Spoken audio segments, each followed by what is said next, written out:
जो है ना रिस्क एंड प्रोग्नोस्टिक फैक्टर में जो है ना second environmental and genetic and physiological factors आ जाते हैं, ठीक है।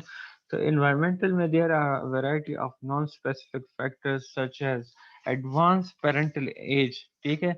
मतलब ये 35-40 के बाद जो लोग बच्चे वगैरह पैदा करते हैं तो उसमें जो है ना ये रिस्क ज्यादा हो जाता है उन बच्चों में ऑटिज्म स्पेक्ट्रम का, ठीक है। लो बर्थ वेट जो होता है at the time of birth, जब बच्चे की वेट बहुत ज्यादा कम हो तो that can also lead to autism spectrum disorder. And fetal exposure to valproate, valproate एक दवाई है जो कि उसके लिए एपिलेप्सी के लिए यूज किया जाता है, एपिलेप्सी के झटकों के लिए। तो अगर ड्यूरिंग प्रेगनेंसी मदर वो ले रही है तो that can also prone the child to autism spectrum disorder after birth, ठीक है। तो these are the environmental factors which can play their role in proning the child towards autism spectrum disorder। अब genetic and physiology में देखें तो जाहिर बात है 90% जो है, अब पहले 37% था, अब वो 90% तक वो परसेंटेज ज़्यादा हो गई है। और ये वो परसेंट है कि 90% इज द चांस के जो ऑटिज्म स्पेक्ट्रम की जीन्स है वो पेरेंट्स से बच्चों में ट्रांसफर हो सकते हैं, ठीक है। स्पेशली ट्विन स्टडीज में ये चीज़ वो ऑब्जर्व की थी, ठीक है। Currently as many as 15% of cases of autism spectrum disorder appears to be associated with a non genetic mutation, ठीक है।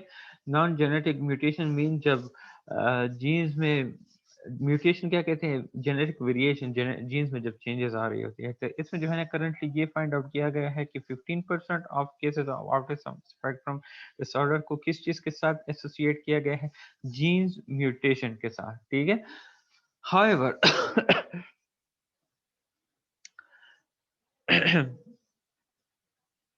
अच्छा डिनोवो, डिनोवो किसे कहते हैं, डिनोवो को जानते हैं? No, sir. De novo mean from the beginning, from the beginning, from the start. De novo की ये मीनिंग है, डिनोवो, ठीक है। फ्रॉम द स्टार्ट जो म्यूटेशन है in specific jeans, basically that is associated with the disorder in different families, ठीक है। अब स्टार्ट से जो है ना ये चीज बेसिकली एसोसिएट करता है, प्रोन करता है उस बच्चे को या उन पेरेंट्स को जो कि ट्रांसफर हो रहे हैं अब उनके बच्चे की तरफ। और वो जहाँ पे जब बच्चे की तरफ ट्रांसफर हो जाती है वहाँ पे जीन म्यूटेशन हो जाती है and that lead the child towards autism spectrum disorder, ठीक है। अच्छा, however, even when an autism spectrum is disorder is associated with a non-genetic mutation, it doesn't appear to be fully penetrant। पेनिट्रेंट कहते हैं basically, like मैंने जो इसके बारे में पढ़ा था कि ये एक कुछ करेक्टरिस्टिक होते हैं हमारे जीनोटाइप एंड फिनोटाइप्स होते हैं, ठीक है। तो ये कहते हैं कि अगर ऑटिज्म स्पेक्ट्रम डिसऑर्डर हम एसोसिएट भी करते हैं जीन म्यूटेशन के साथ तो इसके सारे करेक्टरिस्टिक फिनोटाइप में रिप्रेजेंट नहीं होते, ठीक है। तो maybe some goes towards genotype and some goes towards phenotype, penetrant उसे कहते हैं। बेसिकली इस लाइन का जो है ना ये एक्सप्लेनेशन है कि अगर ऑटिज्म स्पेक्ट्रम डिसऑर्डर हम जीन म्यूटेशन के साथ वो करते हैं, कनेक्ट करते हैं, एसोसिएट करते हैं, बट इसके बावजूद भी जीन म्यूटेशन की वजह से इसके सारे करेक्टरिस्टिक फिनोटाइप में जो है वो नहीं होते, पोसेस नहीं होते, ठीक है। तो या तो 50% तक चले जाते हैं और या मे भी अब इसकी डिटेल क्या कहते हैं जेनेटिक्स पढ़नी होगी फिर कि 50% या तो इसकी तरफ जाती है, 50% उसी जगह पे रह जाते होंगे, या 50% फिनोटाइप की तरफ चले जाते होंगे, या 50% जीनोटाइप की तरफ जाते होंगे, ठीक है। ये खैर फिनोटाइप एंड जीनोटाइप हम इसके बाद जो जेनेटिक एंड क्रोमोसोमल डिसऑर्डर्स तो पढ़ेंगे सर उसमें। ये हम्म। सर ये नहीं होता सर, मीन इक्वल रहते हैं।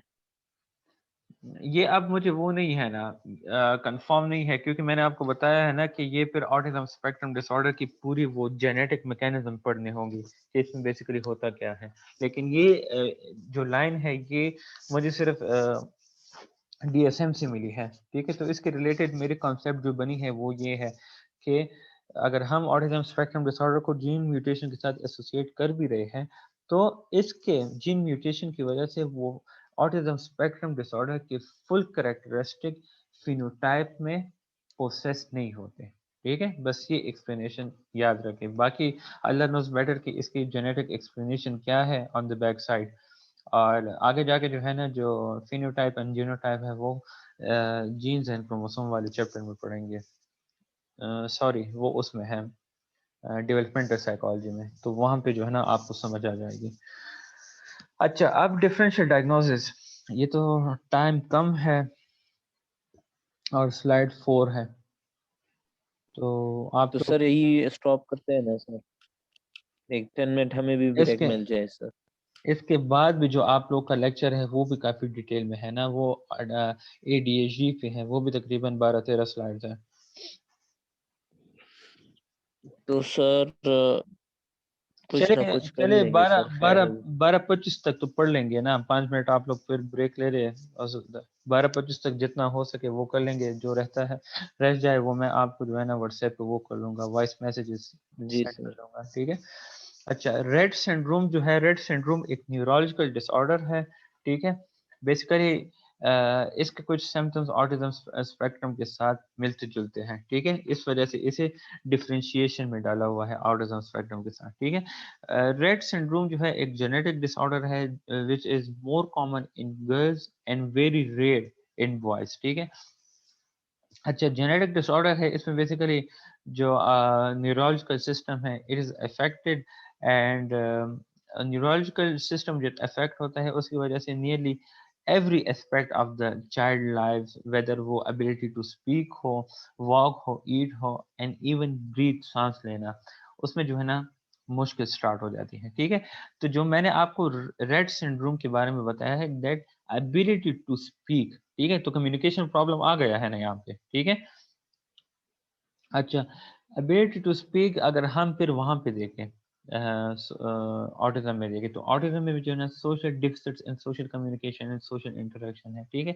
तो इन दोनों के दरमियान सेमनेस है, दोनों में जो है ना कम्युनिकेशन प्रॉब्लम आ रही है, बट हम डिफरेंशिएट जी कैसे करेंगे इसके अंदर, ठीक है। अब डिफरेंशिएशन की तरफ सर। आएंगे। हाँ हाँ। सर तो ब्रीथिंग में भी मसला होगा ना, तो ऑटिज्म स्पेक्ट्रम वालों को तो ये नहीं होगा। नहीं होगा, ठीक है। तो disruption of social interaction may be observe during the regressive phase of Rett syndrome. Regressive phase उनका कौन सी एज में होता है? Between 1 to 4 years of age, ठीक है।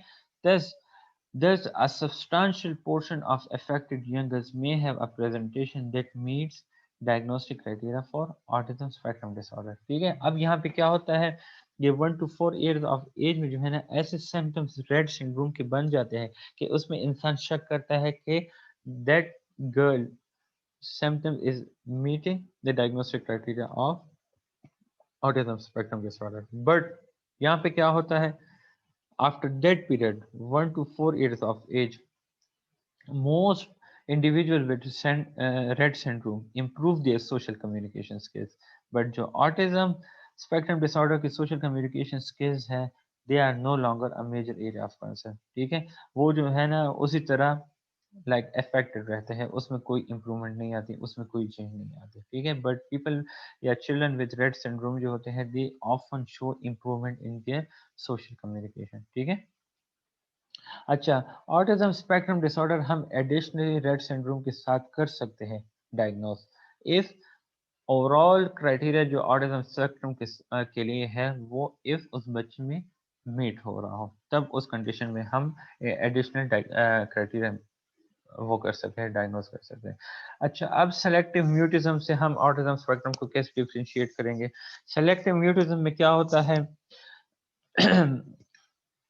ऑटिज्म स्पेक्ट्रम डिसऑर्डर तो एक उसकी जो स्टार्ट है वो in the early ages developmental period में होता है, जबकि सेलेक्टिव म्यूटिज्म में एज सच कुछ नहीं होता, that can occur at around 10 years और 12 years और 13 years और 8 years, ठीक है।